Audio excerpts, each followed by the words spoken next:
Dan uniknya, beliau ini adalah seorang yang menjadi mujaddid yang dianggap oleh dirinya sendiri. Nah, hanya ada 4 tokoh, hanya ada 4 tokoh yang para ulama ini sepakat bahwa 4 tokoh ini adalah mujaddid. Nah, siapa saja 4 tokoh itu? Ya mudah-mudahan sih diganti, mudah-mudahan ya.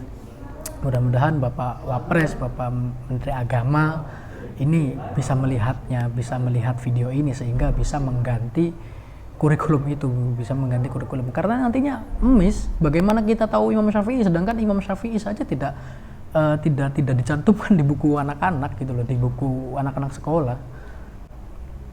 Karena saya yakin kalau memang ulama-ulama dari kita tidak menganggap bahwa beliau itu sebagai mujaddid, saya yakin sekali itu.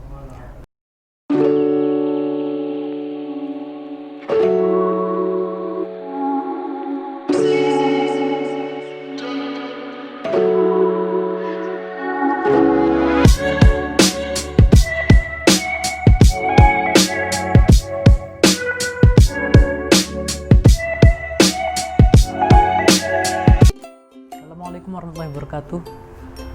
Halo orang-orang beruntung, kembali lagi bersama saya tentunya Muhammad Abbas Fahim di channel Abbas Fahim Network. Kali ini saya akan membahas tentang mujaddid atau pembaharu di Islam atau tokoh-tokoh pembaharu Islam. Jadi seperti saya sudah menuliskan di IG story saya bahwa ketika saya aliyah itu pernah belajar tentang materi ini, tentang materi tokoh-tokoh mujaddid atau tokoh pembaharu Islam.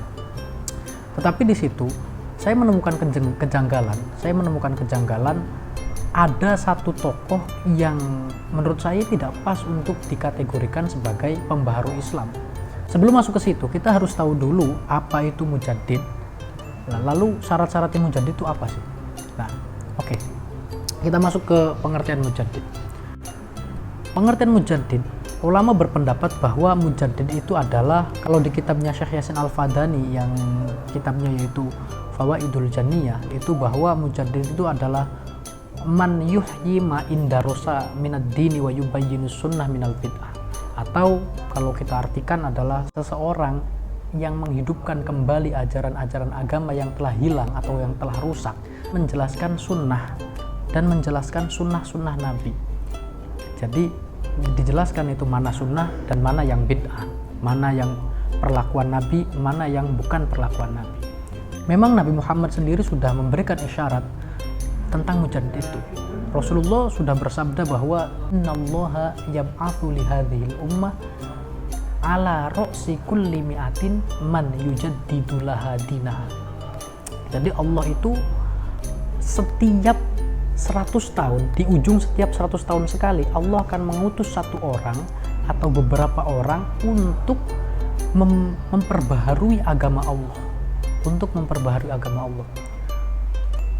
Jadi adanya mujaddid itu setiap 100 tahun sekali.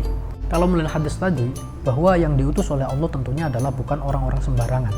Dan kalau melihat hadis itu pula, kata-kata memperbaharui itu adalah memurnikan agama Allah seperti apa yang telah dibawa oleh Nabi Muhammad.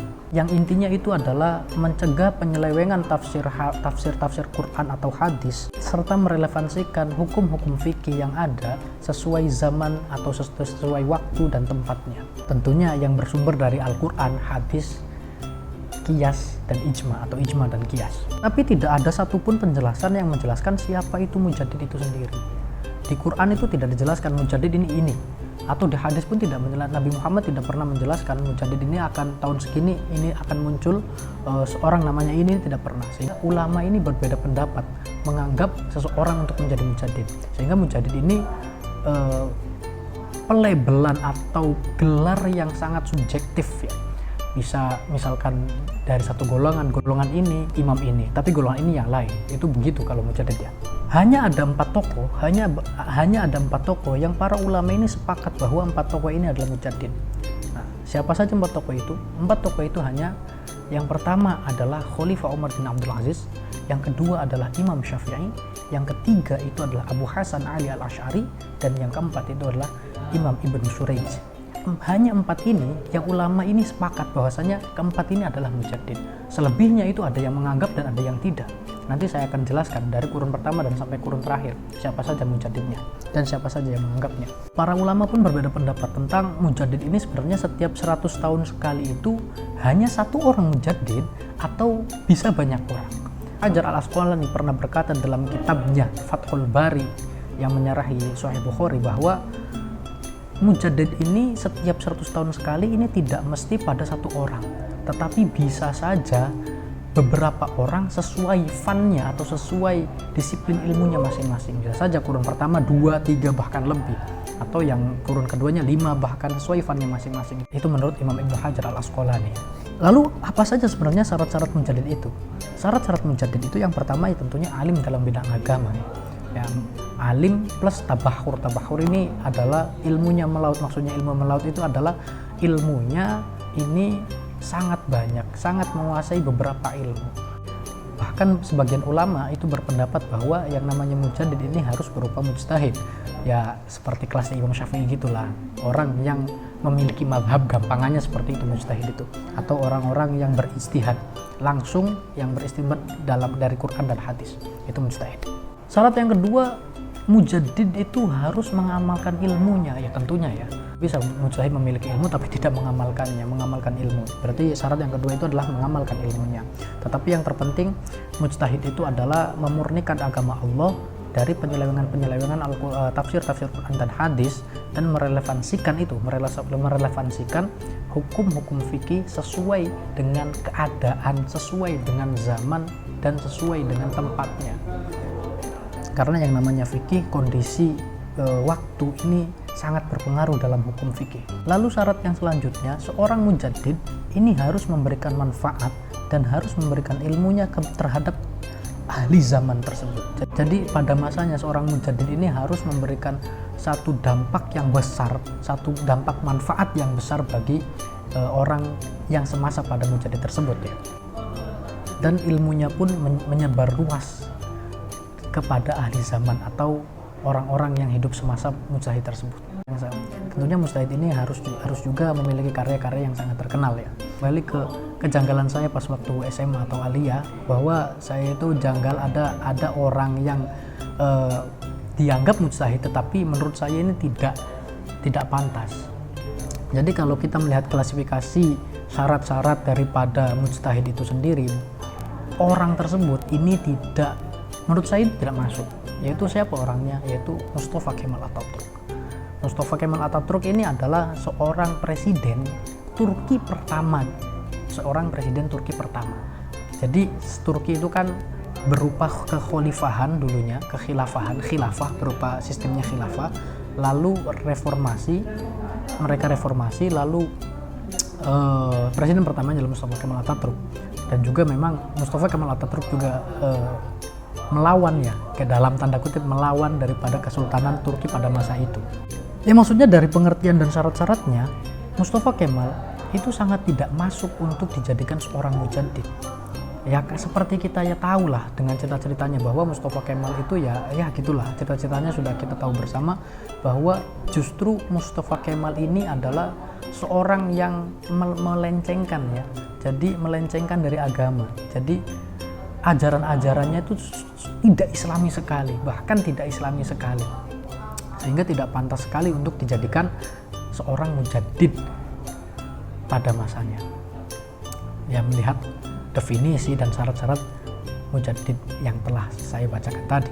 Kalau Mustafa Kemal itu dikatakan reformis atau pembaharu Turki, saya setuju. Tapi kalau pembaharu Islam ya saya tidak setuju, karena pembaharu Islam itu tidak serta-merta dia itu melakukan gebrakan, itu tidak, tapi gebrakannya itu loh yang harus ada syaratnya. Tidak bisa kita itu ketika seorang itu melakukan suatu gebrakan lalu dia itu dijadikan mujadid, itu tidak bisa. Entah bagaimana atau saya tidak paham itu kok bisa masuk pada kurikulum yang ada di Indonesia, saya tidak paham itu. Ya mudah-mudahan sih setidaknya sampai saat saya sekolah itu masih tercantum.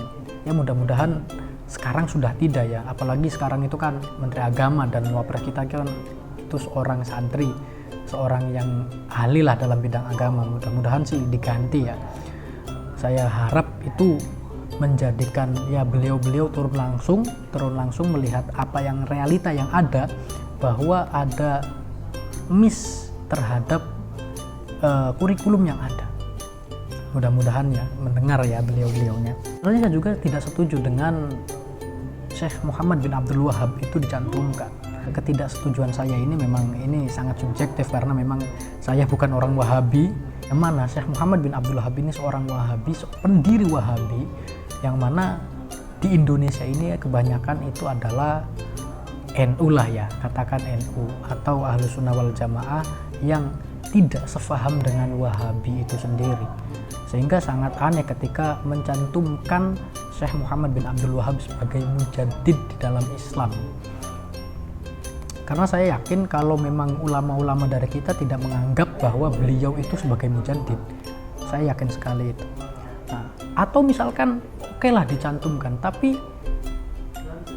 anehnya itu yang memang mujaddid yang kita sepakati atau ulama-ulama sepakati ini tidak dimasukkan, seperti Imam Syafi'i, Khalifah Umar bin Abdul Aziz ini tidak dimasukkan di buku kurikulum ini. Makanya saya itu sangat janggal dan sangat aneh. Ya mudah-mudahan sih diganti, mudah-mudahan ya. Mudah-mudahan Bapak Wapres, Bapak Menteri Agama ini bisa melihatnya, bisa melihat video ini sehingga bisa mengganti kurikulum itu, bisa mengganti kurikulum. Karena nantinya bagaimana kita tahu Imam Syafi'i, sedangkan Imam Syafi'i saja tidak dicantumkan di buku anak-anak gitu loh, di buku anak-anak sekolah. Artinya ya sampai kapanpun itu menganggap Muhammad bin Abdul Wahab atau bahkan Mustafa Kemal Atatürk itu sebagai mujaddid itu sangat aneh sekali menurut saya. Lanjut, saya sekarang akan menyebutkan atau mengurutkan mujaddid dari kurun pertama sampai kurun yang terakhir. Kan yang namanya mujaddid itu per kurun atau per 100 tahun sekali. Jadi 100 tahun sekali itu dinamakan kurun ya. Kurun itu 100 tahun sekali. Saya akan mengurutkan. Tapi kalau saya sebenarnya mujaddid ini kalau diurutkan sangat banyak yang menganggap, ada yang menganggap ini tidak, dan yang lainnya. Hanya saya mengurutkannya itu atas dasar ini saja, satu ungkapan atau satu ibarat dari Syekh Yasin Al-Fadhani. Syekh Yasin Al-Fadhani itu beliau merupakan putra Indonesia dari Padang. Lalu beliau bikin kitab. Beliau belajar di Mekah lama sehingga wafatnya pun di Mekah.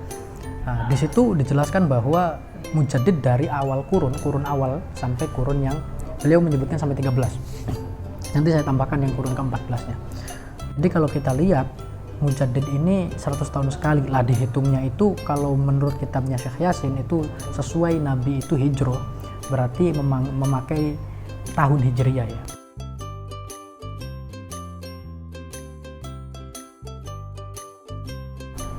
Oke.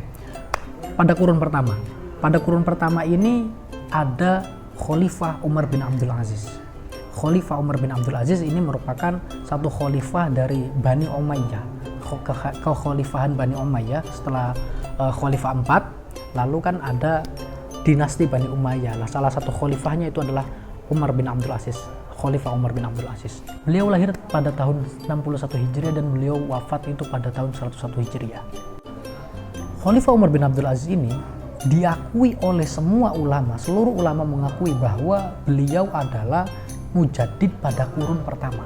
Jadi semua ulama ini mengakui bahwa beliau mujaddid pada kurun yang pertama atau 100 pertama setelah 100 tahunnya Nabi.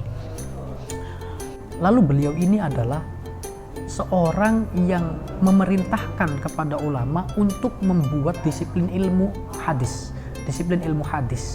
Jadi ketika pemerintahannya beliau itu menyuruh ulama untuk membikinkan disiplin ilmu hadis, sehingga dari mulai beliau hadis ini diklasifikasikan.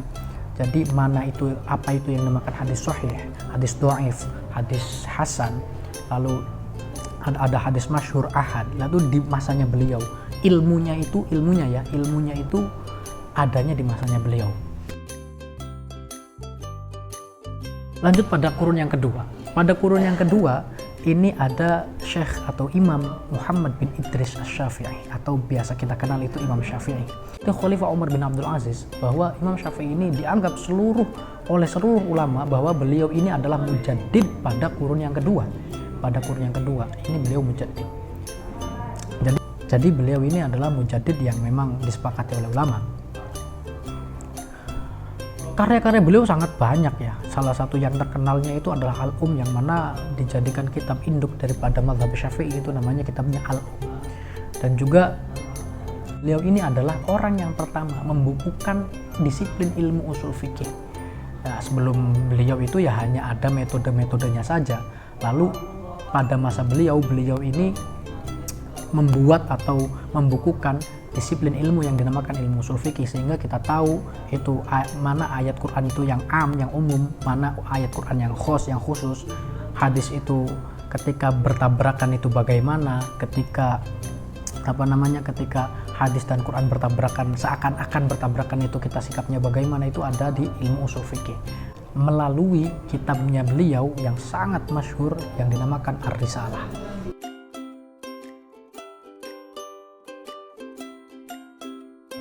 Kita lanjut pada kurun yang ketiga. Pada kurun yang ketiga, ulama sepakat ini ada dua mujadid yang disepakati oleh para ulama. Yang pertama ini ada Imam Al-Qadhi Abil Abbas Ahmad bin Omar bin Suraij, atau yang kita biasa kenal itu Ibnu Suraij. Beliau ini sangat masyhur ya. Beliau wafat pada tahun 303 Hijriah. Beliau sangat masyhur. Lalu yang kedua ada Abul Hasan Ali Al-Asy'ari. Beliau lahir tahun 260 Hijriah dan beliau wafat tahun 324 Hijriah. Beliau sangat masyhur. Beliau adalah merupakan salah satu mazhab di bidang tauhid kita. Misalnya kan kita orang NU bahwa kita itu bermazhabkan tauhid itu dua. Yang pertama Abu Hasan Al-Asy'ari, beliau ini. Yang kedua itu adalah Abu Mansur Al-Maturidi.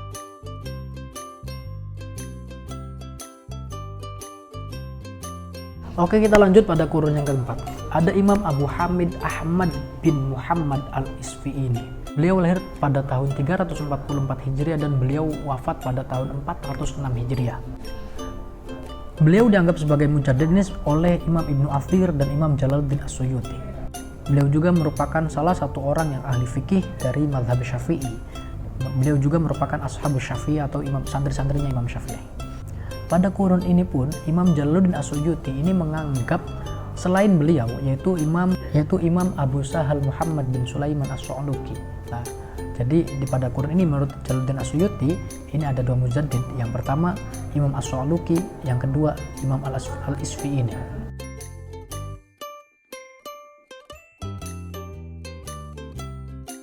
Oke, pada kurun kelima itu ada Hujjatul Islam Mukhtaru A'immatil Anam Abi Hamid Muhammad bin Muhammad Al-Ghazali At-Tusi, atau yang biasa kita kenal itu sebagai Imam Al-Ghazali atau Imam Ghazali. Lahir tahun 450 Hijriah dan wafat pada tahun 505 Hijriah.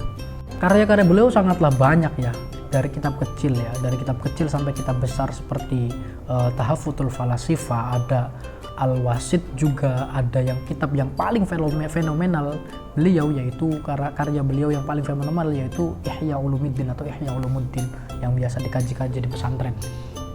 Ada cerita menarik dari beliau bahwa beliau ini adalah seorang filsuf juga, tetapi ada salah satu kitab beliau yang mengkritik seorang filsafat atau filsuf yang namanya itu Tahafutul Falasifah.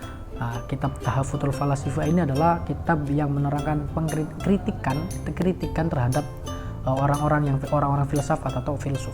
Tetapi kitab ini ternyata dikritik pula atau dibalas oleh Imam Ibnu Rushdi atau Averus. Oleh Imam Ibnu Rushdi. Imam Ibnu Rushdi membalas atau mengkritik kitabnya Imam Ghazali, yaitu namanya Tahafut. By the way, yang namanya Tahafutul Falasifah itu maknanya kehancurannya kaum filsafat. Tetapi Imam Ibnu Rushdi membalasnya dengan Tahafut. Imam Ibnu Rushdi juga membalasnya dengan karya ya. Yang namanya Tahafut kalau diartikan itu kehancuran kitab Tahafutul Falasifahnya Imam Ghazali. Jadi ya kalau ulama dulu kan saling serang dengan menggunakan karya ya. Oh ya, beliau juga dianggap mujaddid oleh Imam Ibnu Athir dan oleh Imam Jalaluddin Abdurrahman As-Suyuti. Lanjut pada kurun ke-6. Pada kurun ini ada Imam Abul Qasim Abdul Karim bin Muhammad Ar-Rafi'i, atau yang orang santri pasti kenal itu yang dinamakan Imam Rafi'i. Imam Rafi'i Beliau lahir tahun 505 Hijriah dan wafat tahun 623 Hijriah. Karangan-karangan beliau itu sangat banyak ya, sangat banyak sekali. Yang salah satu yang terkenal itu adalah Fathul Aziz. Fathul Aziz ini menyarahi kitab Al-Wajiznya Imam Ghazali. Jadi Imam Ghazali punya kitab yang namanya Al-Wajiz, lalu disyarahi atau dikomentari atau dijelaskan oleh Imam Rafi'i yang namanya Fathul Aziz. Beliau juga mengarang kitab Rawdatul Thalibin ya, Rawdatul Thalibin wa Umdatul Muftin, itu juga beliau. Yang lalu nanti diubah lagi menjadi Rawdatul Thalibinnya Imam Nawawi. Salah satu karomah beliau itu adalah ketika beliau itu mengarang kitab. Ketika zaman dulu itu kan masih tidak ada lampu, tidak ada lighting seperti sekarang. Jadi ketika beliau malam-malam membuat karya atau membuat kitabnya, jadi pohon-pohonan itu akan bersinar dan menyinari beliau untuk menemani beliau mengarang karyanya. Itu salah satu karomah daripada Imam Rafi'i. Beliau juga dianggap sebagai mujaddid oleh Imam Ibnu Athir dan Imam Jalaluddin Abdurrahman As-Suyuti.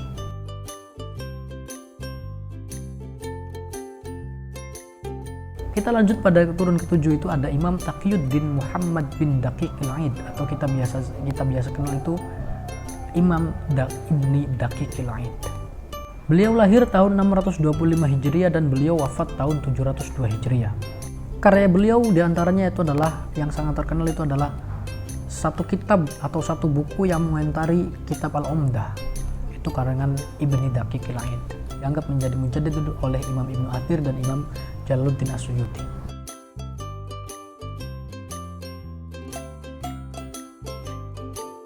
Pada kurun ke-8 itu ada Imam Sirajuddin Umar bin Ruslan Al-Bulqini, atau kita biasa kenal dengan Imam Al-Bulqini atau kitab Imam Bulqini ya. Imam Bulqini ini sangat masyhur di antara di kitab-kitab Syafi'i itu sangat masyhur namanya, kama qala Al-Bulqini. Banyak sekali lah pendapatnya beliau. Karya beliau itu diantaranya itu adalah Al-Ifham bima waqa'a fi Sahihil Bukhari minal Ibham, yaitu diantara daripada karya-karya beliau. Beliau lahir tahun 724 Hijriah dan beliau wafat tahun 805 Hijriah. Dan yang menganggap beliau itu sebagai mujaddid itu adalah Imam Jalaluddin Abdurrahman As-Suyuti. Pada kurun ke-9 itu ada Imam Jalaluddin Abdurrahman As-Suyuti. Nah ini beliau sangat masyhur dengan karyanya yang sangat masyhur di Indonesia, yaitu mungkin setiap pondok pesantren yang ada di Indonesia mungkin pakai menjadikan kitab atau karya beliau ini menjadi kitab yang pokok ya, yaitu kitab Tafsir Jalalain bersama berduet maut bersama gurunya, yaitu Imam Jalaluddin Al-Mahalli. Lahir tahun 849 Hijriah dan beliau wafat tahun 911 Hijriah. Dan uniknya beliau ini adalah seorang yang menjadi mujaddid yang dianggap oleh dirinya sendiri. Nah ini kerja Imam Jalaluddin Al-Suyuti. Jadi beliau ini jadi mujaddid ini menurut siapa? Ya menurut dirinya. Dirinya itu menganggap pada kurun ke-9 yang menjadi mujaddidnya adalah dirinya. Gitu. Nah beliau sangat alim, tabahur ilmunya, sangat melaut, banyak sekali ilmu yang dikuasai. Hanya satu ilmu yang tidak dikuasai, yaitu ilmu hitungan. Menurut beliau di kitabnya itu, saya tidak bisa ilmu hitungan, daripada saya suruh belajar ilmu hitungan, mendingan gunung itu saya pindahkan ke tempat lain, katanya.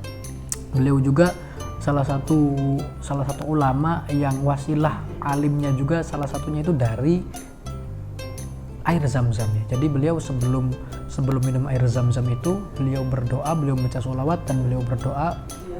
Misalkan contohnya, saya ini mudah-mudahan ilmu fikihnya seperti Imam Syafi'i, ilmu nahwunya seperti Imam Abdul Aswad Ad-Du'ali dan sebagainya. Jadi dari barokah daripada air zam-zam beliau menjadi sangat alim sekali, sangat terkenal sekali. Karya beliau banyak, yang paling terkenal itu adalah Tafsir Jalalain. Pada kurun ini juga sebagian ulama berpendapat ada lagi mujaddid yang lain, yaitu Imam Zakaria Al-Ansori. Imam Zakaria Al-Ansori itu adalah ulama yang sangat terkenal, apalagi di kitab-kitabnya mazhab Syafi'i seperti Fathul Mu'in dan yang lainnya. Itu beliau itu ketika ditulis Syekhul Islam, itu ya berarti beliau Syekhul Islamnya di mazhab Syafi'i itu adalah Imam Zakaria Al-Ansori. Sangat alim, karangannya yang paling fenomenal dan yang paling terkenal di kalangan pesantren di Indonesia itu adalah Fathul Wahhab. Ya, Fathul Wahhab ini uniknya lagi, Fathul Wahhab ini adalah kitab yang mengomentar atau menjelaskan Manhajut Thullab, yang mana Manhajut Thullab ini karangannya beliau sendiri. Jadi beliau mengarang, jadi beliau ini memiliki kitab yang namanya Manhajut Thullab, lalu beliau menyarahi sendiri, itu lalu dinamakan Fathul Wahhab. Ya. Manhajut Thullab ini adalah gubahannya. Jadi kitab asalnya itu adalah Minhajut Thalibin karangan Imam Nawawi, lalu beliau gubah, bahasanya beliau ubah, lalu ada sedikit tambahan dan juga ada sedikit pengurangan. Nah, kitab itu dinamakan Manhajut Thullab. Jadi gubahannya kitab Minhajut Thalibin, namanya jika beliau itu menggubah namanya Manhajut Thullab, lalu disyarahi oleh beliau yang namanya Fathul Wahhab. Beliau lahir tahun 823 Hijriah dan beliau wafat tahun 926 Hijriah.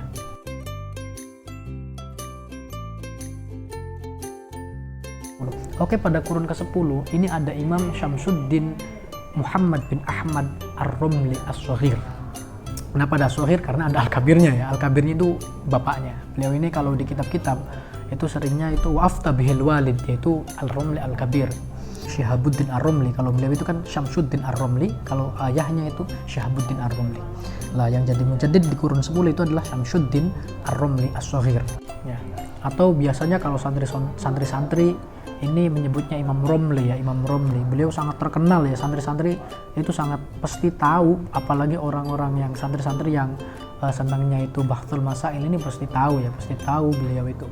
Karena beliau ini memiliki ciri tersendiri. Sebenarnya banyak, tapi beliau ini cirinya itu kalau di kitab-kitab mazhab Syafi'i itu ada singkatannya. Ketika qala mimro, nah singkatannya adalah mimro, itu maka tertuju kepada Imam Syamsuddin Muhammad bin Ahmad Ar-Romli As-Shaghir. Beliau lahir tahun 909 Hijriah dan beliau wafat tahun 1004 Hijriah. Karya beliau sangat banyak.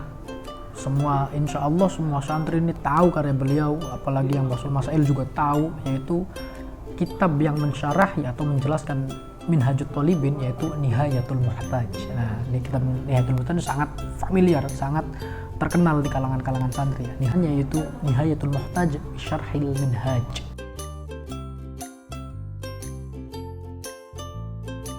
Pada kurun ke-11 itu ada Sayyid Abdul Qadir bin Abi Bakar Al-Idrus Al-Hadrami. Tapi sebagian ulama juga berpendapat bahwa ada selain beliau yang menjadi mujaddid, yaitu Sayyid Muhammad bin Rasul Al-Barzanji Al-Madani.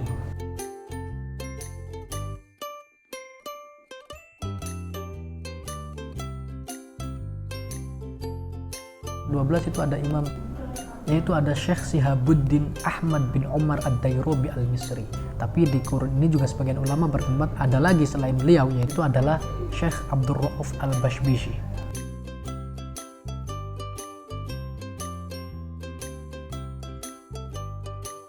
Oke, pada kurun ke-13 itu ada Syekh Abdullah bin Hijazi Asy-Syarqawi.